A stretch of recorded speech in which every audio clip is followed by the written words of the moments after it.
Today's What the Fuck Happened Last Week is obviously coming late as the fuck, which is why it's gonna be a mix of what the fuck happened last week and what the fuck just happened. Because, you know, it's Tuesday. And I don't know if I'm getting this up tonight or early tomorrow morning, which means there's a lot of shit that's already been going on.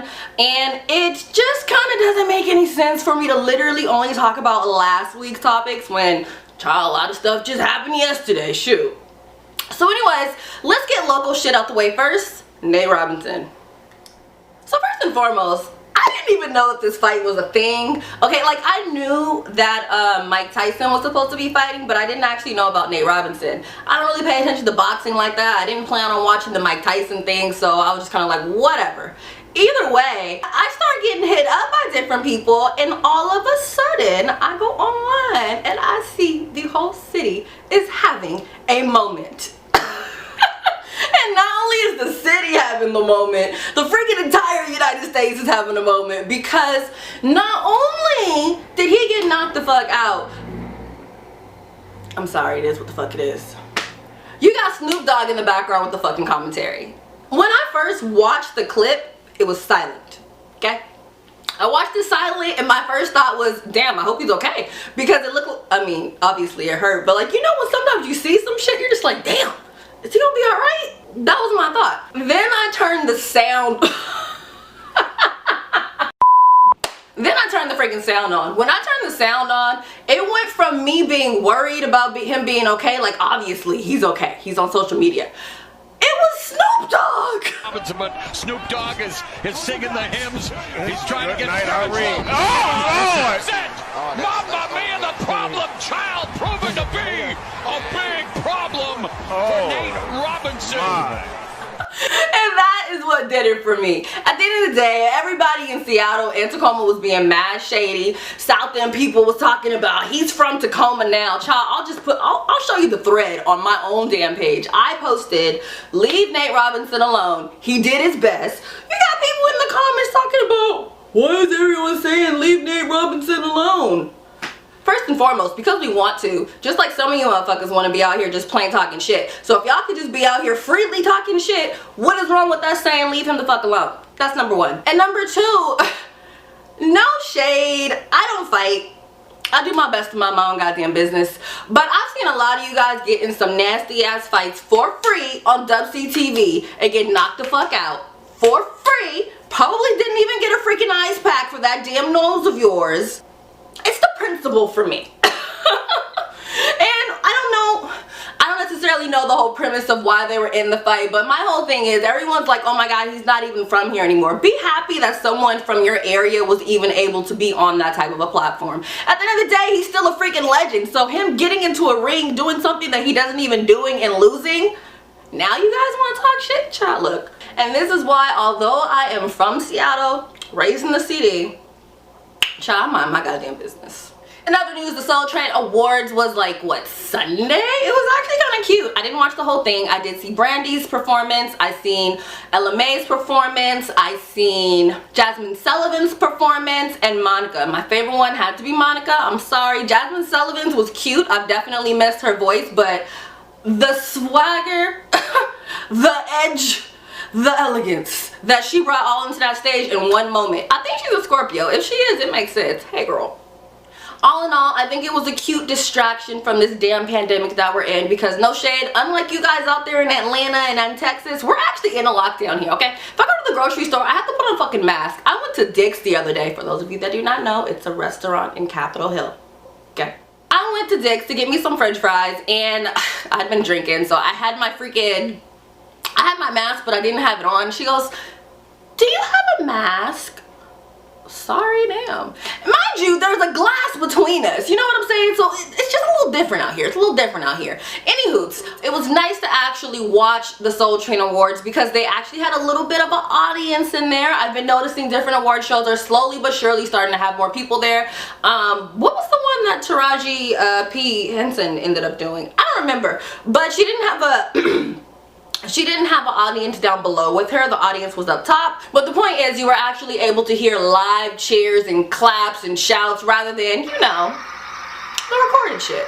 True's Kitchen.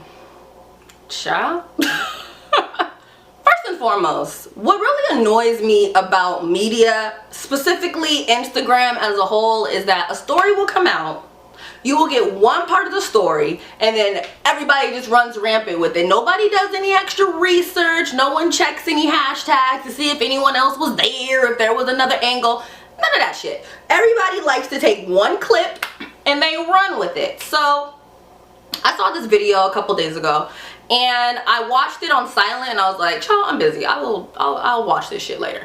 And so finally got a chance to check it out today. Yeah, today. Tuesday. And when I checked it out, I saw the first video. I'll play it here in case you missed it. I invested a lot of money into buying this building, into developing this concept so black people can have somewhere nice to go to, okay? Somewhere where we can feel good about ourselves as a... Come on! Stop the music, please! Somewhere where our people can feel good about ourselves as a culture, okay? Yeah. No, real talk. And so all this twerking and shit, take it to Prime, take it to Pink, don't bring it here because we're a restaurant. And so beyond that, 75% of my customers are ladies. And I want men to show respect for themselves for how they carry themselves here. So how can I tell the men to respect themselves and you guys are twerking on glass here? If you want to do it, get the fuck out my restaurant. Because I did it for our people and I did it for our culture. So don't do it now. Don't do it again. I don't want to hear it. If you don't like it, get out because I don't need your money. I need to provide something for my people. And don't do it again. Thank you.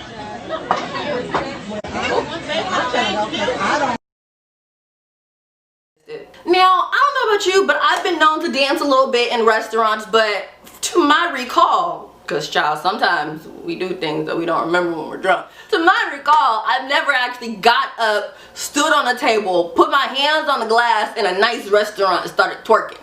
And if I did, I instantly got my ass down when I was asked to. Just saying. The video that I just showed is the one that actually went viral. There are more videos that he actually ended up posting on his Instagram, not his Instagram, his Facebook, where he actually shows from surveillance of, one, there were actually a point where there was a group of girls that were dancing, some of them were twerking on chairs, and then later on there was a girl that I guess jumped up on a ledge and was twerking with her hands on the window. Child, look.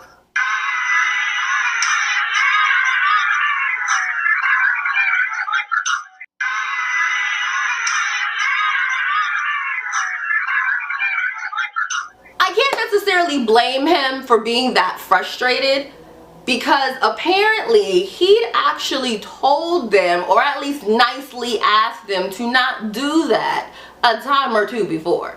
So the video that we're actually watching is not a video of a manager having an employee go back to go get him and then the manager take off his mask and decide to flex on everybody. Speaking of mask, never mind, we're not even gonna go there. This was actually a situation of the owner, who's apparently a very respected attorney out in Dallas. He, I guess, got the establishment through government funding and like some other shit like that, or like somebody helped him get some money. Look, I don't know. I was watching a video on Neek at Nike's YouTube channel and one of her callers said that. Wasn't Neek, it was one of the callers, so don't quote me. This was basically a case of a manager coming out, well, the owner in this particular case, coming out telling these people to chill the fuck out multiple times, and they didn't do it. So I think his last straw was old girl jumping up on the table and putting her hands on the wall. And then you also got everybody else egging her on, which the restaurant has turned into a damn day party, and I don't think that was his point. I did see someone on Twitter, if I can find the tweet, I'll put it up there. She said that, what did she say? She said something about how he's turning it into a club, or he's going to have another portion of the building be a club, and this was kind of like the preview to it. I don't remember. If I can find it, I'll put it up there. Don't quote me. But that would make sense as to why they had the DJ, and the DJ was playing that kind of music, because at that particular point, you know, if you have a poppin' ass club, or shall I say restaurant, and people already know the music at the restaurant is lit, okay, well, if you turn it into a club, I already know I'm gonna have a good time. You know what I'm saying? So I can kind of see why the DJ would come in if that is in fact true. However, he did go on Facebook. First of all, he apologized for reacting that way, because at the end of the day, I understand that he was frustrated. I understand that he feels like he didn't want for them to disrespect his establishment. But, sir, you could have just told them to leave. spirit. Like, I think for me, it was the standing in the middle of the restaurant and addressing them as if you were their father. And it almost, to me, I don't know this man, but it almost to me sounded like he was disappointed. And I feel like that's why I get the whole father aspect from it, because it just really sounded like, you know, he's like, I'll play a clip again. I invested a lot of money into buying this building, into developing this concept so black people can have somewhere nice to go to, okay? Somewhere where we can feel good about ourselves as a, because one, stop the music, please. Somewhere where our people can feel good about ourselves as a culture, okay? Yeah. No, real talk. And so all this twerking and shit, take it to Prime, take it to Pink, don't bring it here because we're a restaurant. And so beyond that, 75% of my customers are ladies. And I want men to show respect for themselves for how they carry themselves here. So how can I tell the men to respect themselves and you guys are twerking on glass? So it's like, it seems like he really wanted to do something for the black community where we can go out, have food, have music that we actually will enjoy. I seen another clip with, I seen another caller that called into Nick at Night's show on YouTube. And she was like, what did she say? She said they're booked up until like January, which is why he's like, I don't need your money. I'm literally booked. But at the same time, it's like, it's just the way you say shit, sir. It's the delivery for me. It's the delivery for me. And I get it. Again, he was frustrated because sis done jumped up on his couch. Somebody else done jumped up on the chair. And let me tell you, you can't do that shit here in Seattle. They don't even like you doing that at the club, let alone a fucking restaurant. Every once in a while you can get away with it a little bit, but I've gotten on like a chair to like take a photo and sometimes they're like, please get down. So yeah, you know, obviously there's a different culture down in Texas, but I mean, one, he said what he said. Two, I think he was very disappointed. Three, doesn't make it okay. 4, doesn't make it okay for you to go jumping on the chairs of a restaurant and twerking. You just don't do that. You know what I'm saying? Like, if you come to my house and you start twerking on my table, first of all, I don't got the most sturdy table. So if you're twerking on my table, you're gonna bust your ass anyway. So that's on you. Speaking of busting your ass, what if one of these girls would have been twerking on the chairs or on a bench and then they would have fucking fell? So now because you're over here, one, like I said, he seemed like he was disappointed. So you're disappointing him and making him feel like, okay, this is what happens when I try to do nice things for black people. But then at the same time, now you can potentially sue him because you done broke your damn ankle because you wanted to twerk on a chair. I want to know your thoughts. Do you think he was wrong for that? How else do you think he could have handled that? Personally, I think if it bothered him that damn much, he should have approached them all one by one and told them to get the fuck out. He didn't have to cause the whole freaking scene. I mean, on one hand, he has a lot of free publicity, but on another hand, people are trying to shut him down. So, pick your battles. I want to know how you guys would have handled the situation. Do you think he did a good job? Do you think he did a horrible job? Do you have advice for how you would have done it? Drop your thoughts below. This whole Kelsey and Megan Thee Stallion thing is one of those things that literally has absolutely nothing to do with me, and I am now officially sick of talking about it, hearing about it. I'm sick of the updates. You know, at this point, I just feel like, look, obviously somebody shot her ass, okay? Whoever the fuck did it, have them go do whatever the fuck they need to do. Time, pay a fine, probation, whatever. And I just kind of want us to all move on with our goddamn lives, because now you got Kelsey popping up on freaking Instagram dropping diss records. Yeah, who I'm taking shots at? Bitch, I'm buzzing you. I'm talking to that same bitch that crashed that boat on 42. It's a shame we're here today. Truth be told, it's cause of you. Couldn't control your little feelings. Look what dick is costing you. It was all good, yeah, about a week ago. Shout out Bobby's murder, but this bitch is really cheap. If I was the one with the gun, you would've heard about a murder. Said her back was turned, but that girl know really hurt her. And within her live, she also gave us some tea. You said, I want the niggas, I don't know what the fuck. I want the niggas you got or some shit. We all know that I ain't never wanted none of your niggas. It was really, come to find out, your ass was fucking with a nigga behind my back that I was on first. And that ain't right, because you supposed to be my best, you supposed to be my best friend. We laugh at bitches that do that shit to each other. We not supposed to do that shit to each other. So stop playing with me. And I don't want to go back and forth on the internet. I don't want no, I don't care whatever you think you got on me. Expose the shit. Because there's nothing that you can expose that I won't hold myself accountable for. Accountability. You need to learn how to hold yourself accountable for shit. Now, she didn't necessarily say that it was Tory that Megan was sleeping with. Because now everybody is like automatically running with the fact that it was Tory. We don't necessarily have that clarified yet. But according to Kelsey, Meg was sleeping with someone that Kelsey was already messing with. This could be Tory. This could be somebody completely different. We don't fucking know. But it sounds like that's what the fuck the argument was about. Now, I wasn't there. I don't fucking know what happened. You don't fucking know what happened. All we know is that we just keep getting little bitty bits and pieces here and there and here. And even though we're all like, I'm so sick of hearing about this, every single time a new crumb comes out, we fucking run to that shit. It is what the fuck it is.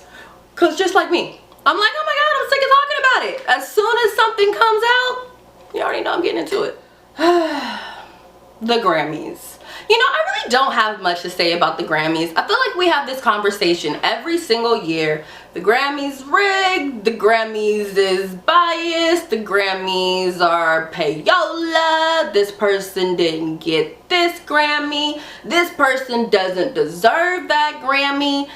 Honestly, the only person that I really feel a way about right about now is The Weeknd. The Weeknd walked around looking like this. The Weeknd walked around looking like 2020 all fucking 2020 just to not get a damn Grammy. I think that's rude.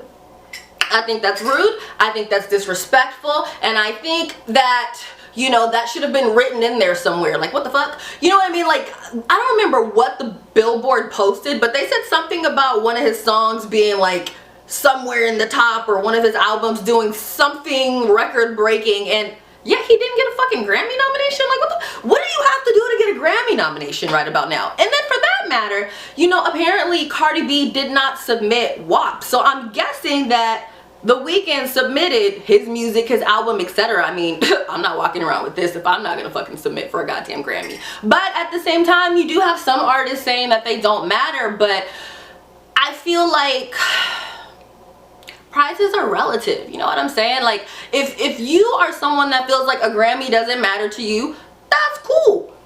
He cares.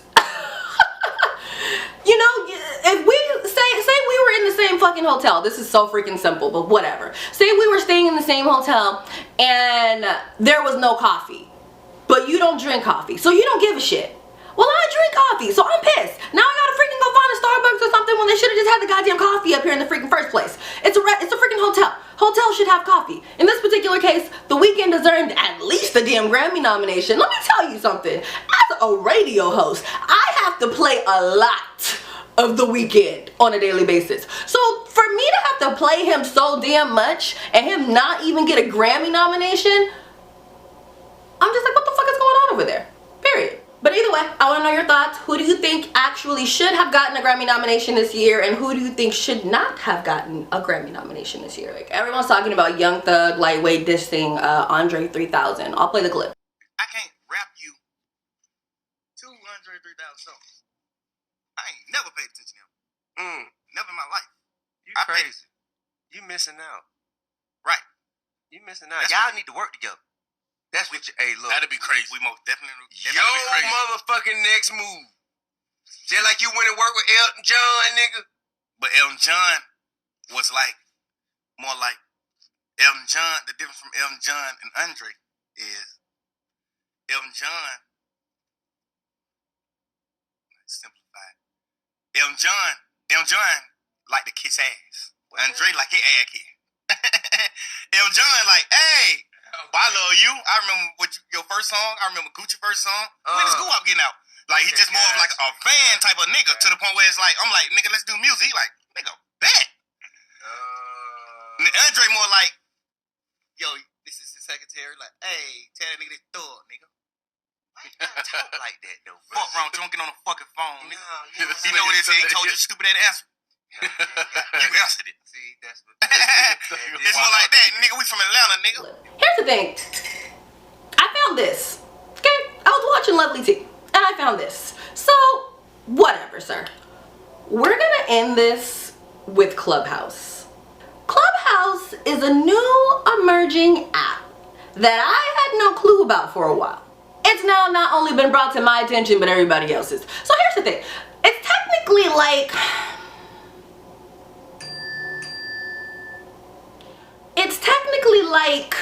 I don't fucking know. It's like Twitter, but with a bunch of audio. Like if you ever went to Black Twitter and all the hashtags with a bunch of bubbles and people talking, that's what the fuck this shit is like. But it's a little more organized. So say for example, recently I was in a room, I want to say it was called Women in Entertainment, and I met some really dope ass people in there. And due to this damn pandemic, there are people that I wouldn't necessarily meet automatically unless somebody was like, Besa, meet this person, meet Besa. Because you know, that was the whole point of my freaking media mixers, for me to bring different people in media together. We all turn up. If you're like, oh, I need a photographer, oh yeah, go talk to this person. Or you know, you get up and introduce yourself, and then all of a sudden it's like, oh my god, I need that person, I need that person. So you know what I'm saying? We don't have shit like that. Well, not at least in Seattle. Y'all over there living your best life everywhere else, but I digress. In these situations, you're able to go into rooms with even like Jermaine Dupri, and in this particular case, Kevin Hart and Mulatto, or some even call her Big Lotto. So with Kevin Hart, basically he was in a room where he was in a room called Is Kevin Hart Funny? He popped into the goddamn room. I'm gonna see if I can play a little clip. Just remember we all had a fucking conversation. Okay, well, Kevin, I want you to remember one thing, okay? Unlike all of these other men in here who need something from you, who want your approval, want your validation, I don't need anything from you, and I want to hold you to account for the kinds of things that you're saying in this room. Got it. And nobody can say anything. I don't need anything from Kevin Hart. All y'all need something from Kevin. Okay. I don't need shit from Kevin. No, you guys are dick riding. Keep dick riding. There's a whole bunch of stuff coming out here. Guys, Look at this. Relax. Look at this. No, ain't nobody gonna relax with somebody. I'm so sorry, guys. Guys. Guys. This is not what the room was for. Hello. Say it. Hey, y'all. Somebody gotta come in the room with some fucking bullshit. Don't be rude. For a second. Hold on. This is not what the room was for, guys. Relax. Okay. We got relax. Hey, y'all. Hello. Thank you, everybody. Like the whole purpose of this chat was created by Marlon. He had to leave. It's to have a healthy dialogue. So, Edil, you're 100% valid in how you feel, and I don't want you to feel like you're being gaslighted. So, by all means, like, continue to express how you feel. Like, this is a rare opportunity that we have to actually speak to Kevin. So, you're totally valid in saying what you're saying, but I just want us to keep respect. We do have a lot of people in this room, so we just want to be respectful when we're speaking to one another. Okay, so you okay with what the young lady just called every male in the room? I didn't hear what she said because everyone was yelling. She said so that I actually missed what she said. She said we all want something from Kevin, and we're all dick riding Kevin, and all of us are in here because we don't agree with her point. We're all dick riding Kevin. Yeah, there's no need to say that. Maybe that was unnecessary. I'm not. It would be unnecessary if it wasn't true. No. I think there's a balance. I think there's. That's fine. Hold on, OG. Hold on. She needs to know who the fuck. No, listen. It got really messy in that particular day. I was actually upset that I missed it, if I'm really frank. I was in a bunch of rooms trying to figure out what the fuck happened, but it was already over, so I'm just over here getting secondhand information at that point. Either way, with him going in there, he ended up having to release this apology. All right, guys, look, we gotta stop. All right, stop with the false narrative. It's a false narrative that's being created. If you were in the Clubhouse and a part of the conversation, this wasn't about black women. It wasn't about me going against black. Stop. A question was asked about the joke about my daughter and me referencing my daughter having hoe-like activity. I gave an answer to it. Here's what it is, guys. I'm not calling my daughter a hoe. I'm saying what she did is hoe-like activity. I called 3 former hoes that I knew and asked them, is this hoe-like activity? We had a conversation about it, a good back and forth.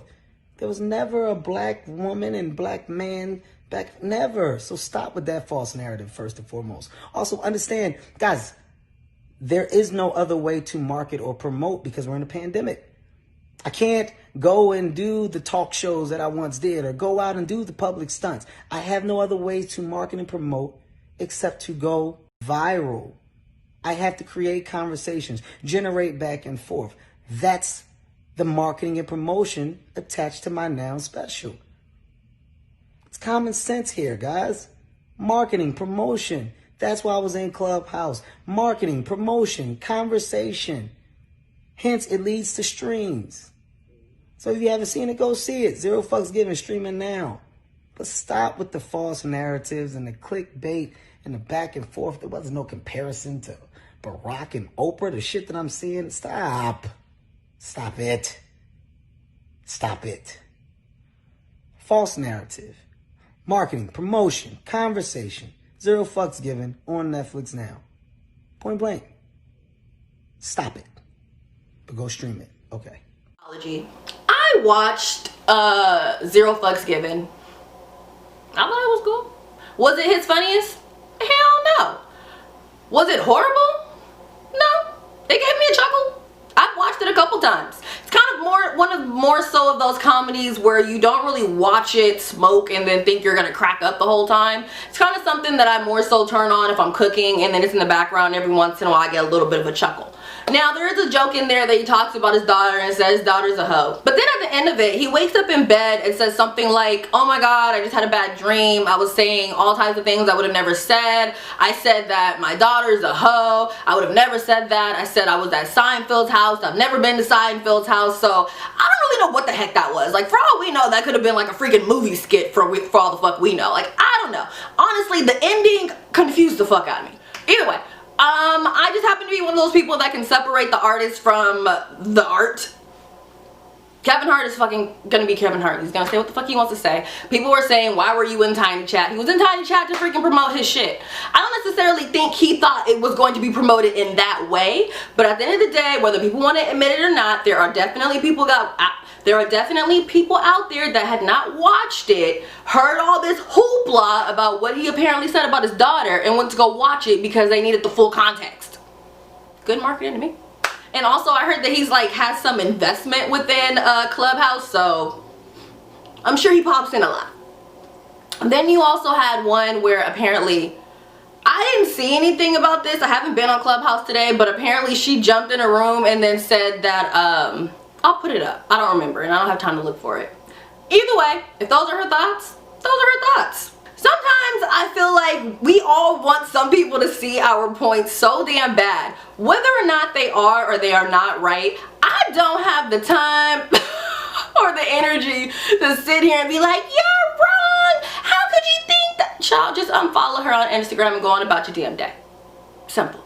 I don't know about you guys, but I have been a lot busier as of lately than I have been in a minute. So for me to sit here and whine and kick and scream and wham about something that a fucking celebrity does, someone that makes way more money than me right about now, I just don't really give a shit. Okay, I don't. Now, what I will do is I will come on here and kiki with you guys about it, and that's on period. So that's all I really have for this week.